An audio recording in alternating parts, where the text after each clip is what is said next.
6 meters of stone and lime, a wall that seemed beyond the power of even nature itself to collapse. But the Romans advanced, not because they could, but because they did not acknowledge the impossible. Amidst the roar of the wind and the blare of horns, dozens of machines approached the fortress, each one like the embodied will of the empire. When the first ballista strike shattered the top of the tower, a whistle cut through the air, short, like a breath before death. And have you ever wondered what sound a stone makes when it is torn apart by a force equal to the impact of a modern artillery shell? Polybius wrote that during the siege of Amphipolis, Roman throwers pierced walls 3 human heights thick. This is not hyperbole. Archaeologists found traces of stone projectiles weighing 80 kilograms, embedded in the masonry to a depth of almost half a meter. These machines, created not for defense but for progressive destruction, were called torsion catapults. Inside them, bundles of twisted sinews from bulls or horses were stretched, an elastic force accumulated in the muscles of animals, now working against living people. The term torsion machine comes from the Latin torsio, twisting. This is not just a mechanism, it is a muscle transformed into a weapon. When its lever was released, energy was unleashed instantly, hurling stones hundreds of meters. Imagine this moment. The midday heat, the smoke of pitch, grease on the machine's wooden shoulders, a taut string, the hum of metal. The catapult pauses as if breathing, and then a strike. The ground trembles. Dust, stones, debris, everything mixes in a cloud of grey death. One volley, and an entire section of the wall turns into a pile of dust. Such machines were commanded by a special officer, the prefect of engineering forces. His subordinates, ballistarii, were not just soldiers but masters of precision. Their work was akin to a game with fate, an error in calculations, and the projectile ricochets, breaking their own fortifications. The Romans measured angles using simple sights and plant bobs, and the distance to the target by steps, calibrated by thousands of marches. But behind every strike lay yet another force: discipline. Without it, no catapult would have withstood the long days of siege. Warriors toiled under the sun, slept next to the machines, patched cracked beams, replaced stretched sinews. The stench of burning and blood became the smell of work for them. The Romans did not just destroy walls, they studied them, as surgeons study a patient's body. Thickness, mortar composition, tower placement, everything was taken into account. Sometimes, to weaken the defense, legates ordered subs to be dug and machines to be placed in close positions, even under enemy arrows. Caesar wrote that during the siege of Alesia, his ballistas operated almost at point-blank range. They approached the Gallic fortifications so closely. But what compelled these men to advance under falling stone blocks, with no chance to dodge? The answer lies not only in their loyalty to the empire. Somewhere in the heart of every catapult is man's desire to prove that nothing created by hands can withstand reason. And while dust still swirls above the walls, and Roman engineers hastily reposition their machines, a new weapon is maturing in the air, more precise, more destructive, almost alive in its fury. It is this that will transform siege warfare from a craft into an art, and the fortress into dust. The Romans knew victory in a siege began long before the first shot. Even before the legions approached enemy walls, engineers, fabricators, received orders to build siege machines directly on the march. The legions moved not only with weapons, but also with sawmills, forges, and wagons loaded with ropes and bronze clamps. Polybius wrote that each army carried up to 300 wagons with materials. This was a mobile factory, stretched out for many kilometers. When the column approached the city, centurions measured out the site for the camp. First, a rampart and ditch were erected, followed by the engineers' tents. At night, the clang of hammers and the creak of blocks could be heard. Machines were being born that would begin to break down walls within 24 hours. Here began labor requiring as much endurance as battle. The most powerful of these weapons was the ballista. It was a gigantic crossbow-like device, launching stone projectiles and iron bolts the length of a man. Its arms, 2 twisted strands of sinews, were tensioned with winches. One pull and the projectile shot into the sky with a speed comparable to a bullet's flight. Archaeological findings in Carthage and Masada show traces of ballista impacts that pierced walls up to 6 meters thick. This type of weapon was called scorpion.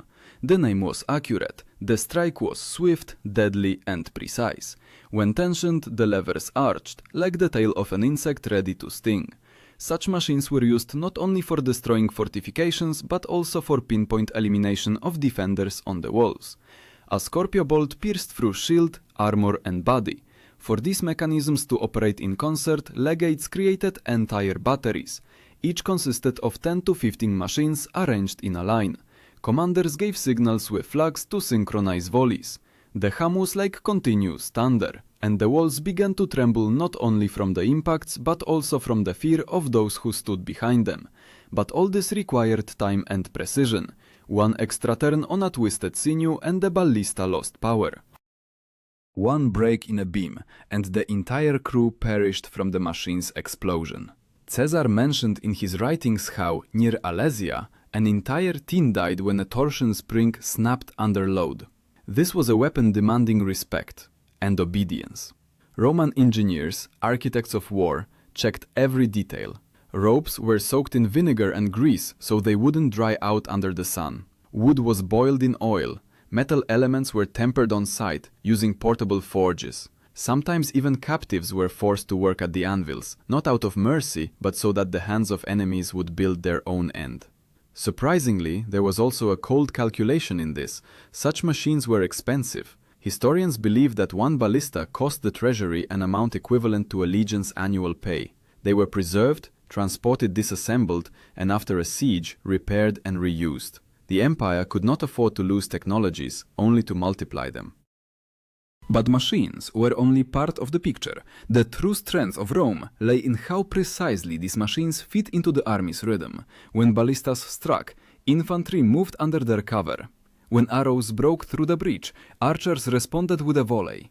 Every action, like the heartbeat of a single organism. And as the siege towers slowly approached the walls, to the rumble of drums and the smell of burning pitch, everything around became the arena for one question. Could human reason overcome the stone erected against it?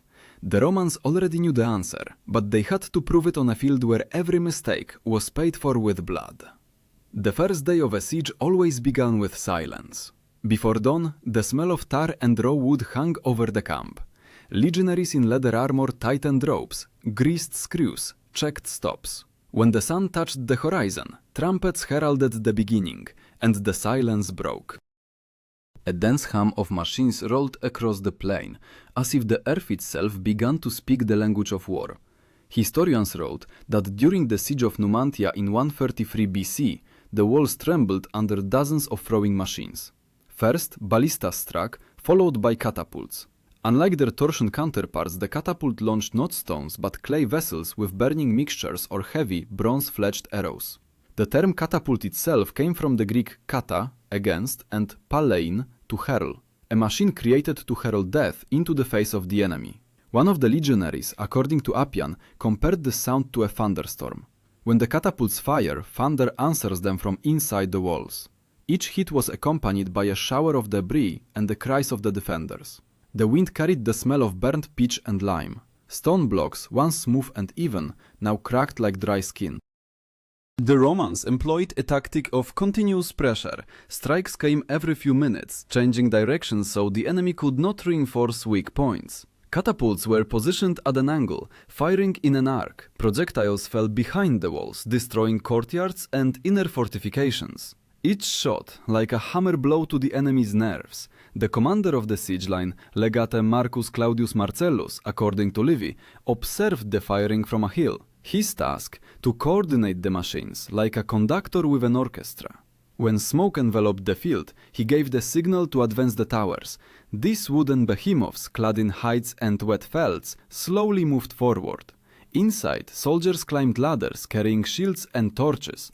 Each siege tower was a mobile fortress as tall as a 5-story building. It was protected by metal plates and vinegar-soaked hides to deflect flaming arrows. Such constructions were called testudo turis, turtle tower. The name spoke for itself. Slowly, inexorably, It approached under a hail of arrows. On each tower stood a ballista crew, a small detachment of 8 men. 1 loaded, 2 tensioned, 1 aimed, the rest serviced the mechanism. Their faces were covered in soot, fingers sticky with grease, but their eyes remained cold. For them there was no wall, only target and calculation. With each passing minute the attack intensified. The ground in front of the fortress turned into a level plain, strewn with stone fragments and bodies. When a section of the wall cracked, sappers with hooks and shovels moved towards the breach. They tore stones from the masonry, turning the crack into a passage. But this was only the first barrier. Behind the outer wall often stood a second, taller and thicker. And then the ballistas began to fire again, changing angle and height. The impacts merged into a continuous roar. The wind drove dust, obscuring the sun. It seemed as if nature itself resisted, but the machines continued to work, as if powered not by fuel, but by stubbornness. Those who survived under these walls recalled. The noise was so great that soldiers stopped hearing commands. They oriented themselves by gestures, like mutes. And yet, discipline did not collapse, because every legionary knew ahead was not just a battle, but a trial that would prove that man is capable of subduing even stone. While the wall cracked and crumbled, deep within the camp, engineers prepared something greater, a weapon that would be capable of breaching what seemed impregnable even to the gods. When the first breaches were made, the Romans moved to the second phase, the assault. This was the moment when iron discipline clashed with chaos. Siege machines fired their last volleys, knocking out the upper parts of the walls to clear the way for the infantry. Dust, smoke and stones obscured the sun, and the entire field in front of the fortress turned into a grey sea, where only the commands of centurions and the screech of ropes stretched to their limit could be heard. The historian Diodorus wrote that at this moment, ballistas hurled projectiles with such speed that a person could not dodge. Stone projectiles weighing 80 kilograms pierced walls as a spear pierces flesh. But the machines continued to work even after the wall crumbled. Now they struck deep into the city, destroying towers, ceilings, stairs. Thus, the Romans turned the enemy's defense into their own trap. At the forefront, battering rams covered by movable shelters were advanced. These were called vinie. These were huge wooden shelters on wheels, clad in hides and wet felts, under which dozens of soldiers swung a massive log with an iron tip. Caput bovis, the head of a bull. 1 strike and the lime masonry trembled. 10 strikes and stones flew out from under the walls, like teeth from an old skull. When the first ray of light appeared in the breach, a trumpet sounded the signal impetum, attack. Warriors lined up under the standard and advanced, covered by shields. Their dense formation, resembling a turtle's shell, was called a testudo. From above, stones rained down on them, boiling liquids poured, but the shields held. Wood, metal, flesh and will merged into one mass. From the top of the ruined wall, enemies hurled spears, rolled down burning barrels, shouted, but the Romans moved step by step.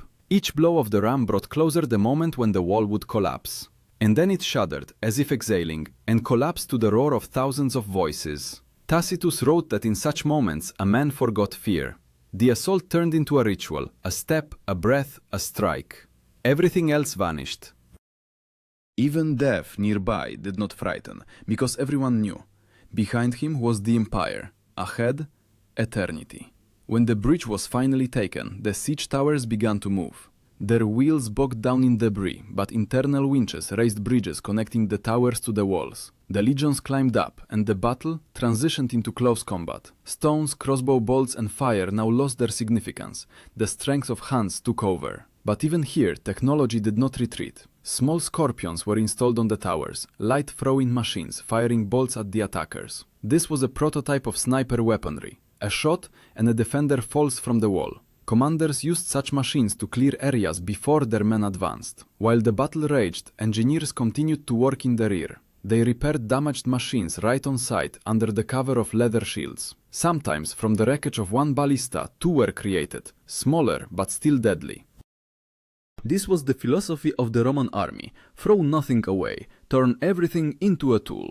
By evening the smoke had cleared. From beyond the walls came groans, the crackle of burning beams, the fall of stones. The Romans did not celebrate. They fortified positions, moved catapults closer, preparing them for a possible counterattack. And when it seemed that all was over, the smell of oil and burnt sinews rose into the air again. This meant that the machines were being prepared for a new volley. Because for Rome the assault never ended at the wall, the real battle always began beyond it. By morning, bluish smoke hung over the ruins of the fortress. Silence was no longer a sign of peace, it was the exhaustion after destruction. But the Romans knew no rest. The siege did not end with the fall of the wall. Now chaos had to be turned into order, so that victory would have meaning. The legions occupied the inner courtyards and engineers inspected the ruins, checking which machines could be repaired, which dismantled. Everything had value, even debris. Metal was melted down, wood was dried, animal sinews were again gathered into tight bundles for new torsions.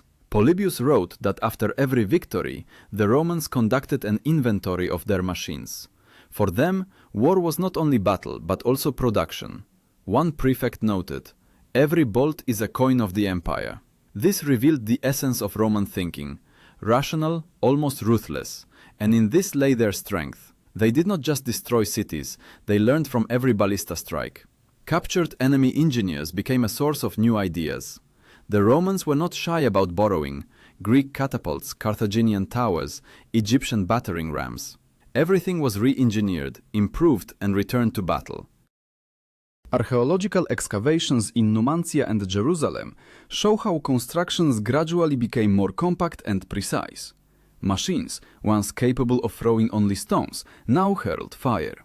The first documented use of incendiary projectiles was by Caesar. He wrote that in Gaul, warriors threw vessels with burning pitch and sulfur, which burst upon impact, spreading flames. This principle foreshadowed Greek fire, a weapon that would later change naval warfare. Siege technology transcended eras. From the art of destruction, it transformed into a science. In these smoky ruins, one could feel the breath of the future. The dust had not yet settled, but work was already bustling in the camp. Legionaries moved the remains of ballistas. Masters drew new blueprints in the sand. Hammers rang in the air, like the heart of the empire, continuing to beat in the rhythm of mechanics. For Rome fought not only with men, but with reason. Tacitus wrote that Roman engineers treated a machine as a general treated an army, every detail a soldier, every section of rope a strategy. The lives of thousands depended on it. In ancient treatises, the term ratio belli, the reason of war, is found. It meant not just tactical calculation, but a philosophy where intellect must conquer chaos. And this is precisely what distinguished the Romans from all those they besieged. But destruction also had a flip side.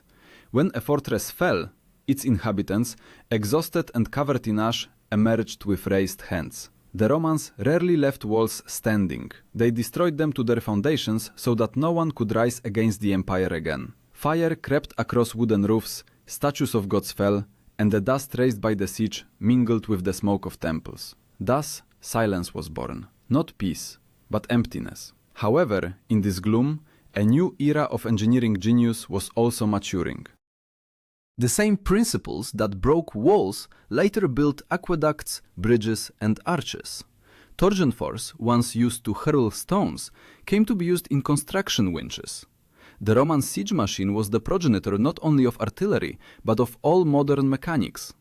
Even Leonardo da Vinci, a millennium and a half later, would draw ballistas, repeating the principles derived by Caesar and Vitruvius. And yet, the more Rome perfected its technology, the more it depended on it. The empire, built on mechanisms, did not notice how it itself became part of a huge machine, rigid, rational, but vulnerable. When the barbarians came, they had no catapults, but they had a force against which iron does not save. A desperate belief that everything can be destroyed, even the invincible. And when, in the 4th century AD, the last Roman engineers recorded the dimensions of their ballistas, they probably already felt that their time was passing. But the machines, which once taught man to break stone, would remain with him forever. Because where man seeks a way to breach a wall, he inevitably becomes a little Roman. And yet the question posed at the beginning remains open. What is stronger, human reason, which creates destruction, or the will that compels it to continue even when surrounded by ruins? All that remained of the wall was a pile of stones and a shadow of dust, slowly settling to the ground. But the history of Roman siege machines did not end in ashes. On the contrary, it was precisely after each destroyed fortress that the empire became smarter, more precise, more rational. Rome did not just conquer, it systematized the very concept of war. And where others saw chaos, the Romans saw regularity. After the siege of Gergovia, where Caesar suffered a rare defeat, he ordered a review of the entire system of engineering support. Machines became lighter, their frames more mobile, and torsion bundles were replaced at the first signs of wear. Vitruvius, an architect and engineer, described how the experience of combat engineers was transformed into a set of rules: the distance between the ballistas' axles, the proportions of the arms, the optimal firing angle. Every victory and every defeat was recorded, like a line in the empire's book of reason. The ballista became not just a weapon, it became a symbol of power. On the bas-reliefs of Trajan's column, Roman artillerymen can be seen working at the walls of Dacia. There, precision, calibration, called confidence. The empire transformed destruction into a craft, perfected it to a point where even chaos submitted to geometry. But if one looks deeper, beyond the mechanisms, formulas and chalk of metal, one can see something more. Roman engineers created not only weapons, but also a principle. Any obstacle can be calculated, any stone overcome through reason. It was this idea that passed through the centuries, giving rise not only to cannons and catapults, but also to bridges, telescopes, steam engines. It all began with those who tried to breach 6 meters of stone. Archaeological findings confirm, after each campaign, the parts of siege machines were carefully stored. Fragments of ballistas were found in the excavations of Masada, which almost 2000 years later still bore traces of bronze fastenings. This means that each machine had a passport, its own history. It traveled with the legions from province to province. They were not just built, they lived with the army. But behind this ingenious mechanics stood people, those who risked raising ropes under fire, who stood beneath walls when stone blocks fell on them. Soldier engineers whose names have not reached us were the true heroes of this war with matter. They knew the sound of impact when 80 kilograms of stone crashed into a wall. They knew the smell of rope soaked in blood and vinegar. They knew that victory was not loud glory, but the creak of blocks and the smell of burning. One ancient source writes that the Romans treated a siege like a medical operation. Doctors of war, they cut through the tissues of the walls until the city surrendered. Everything that could not be cured was removed. This metaphor seems frighteningly accurate. For Rome treated the world with fire and iron, but ultimately became infected with its own thirst for control. When the empire weakened, its enemies adopted what had once made Rome invincible. The Byzantines created new versions of catapults and scorpions, and later crossbows and trebuchets. Even in the Middle Ages, 1000 years after the fall of Rome, engineers still measured tension force and arm length according to the same principles as Vitruvius. Rome died, but its mechanical soul continued to live in every castle, in every stone brought down by human assault. Ultimately, the question remains not about the machines, but about us. For when the Romans breached those 6-meter walls, they fought not only with stone, but with the limits of human imagination. They proved that thought can become a weapon, that an idea can demolish cities. And in this lies their greatness and their curse.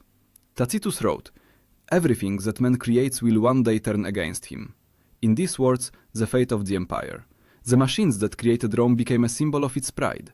They taught humanity to destroy, but also showed the price of reason without measure. And when the last ballistas fell silent, their echo long resonated in minds, as a reminder that even perfection can lead to ruin. But still, when one looks at the stone projectiles found in excavations or at Vitruvius's drawings, one feels not horror, but admiration. Because this is a testament to human will, a will that does not surrender to the impossible. And now, knowing how these Roman machines broke walls 6 meters thick, it remains only to ask yourself, what is your wall today? The one you consider impenetrable? All that is needed to destroy it is reason, discipline, and a step forward. Just as 2 millennia ago, when, amidst the hum of ballistas and the cracking of stone, the Romans proved to the whole world that boundaries exist only until someone decides to break them,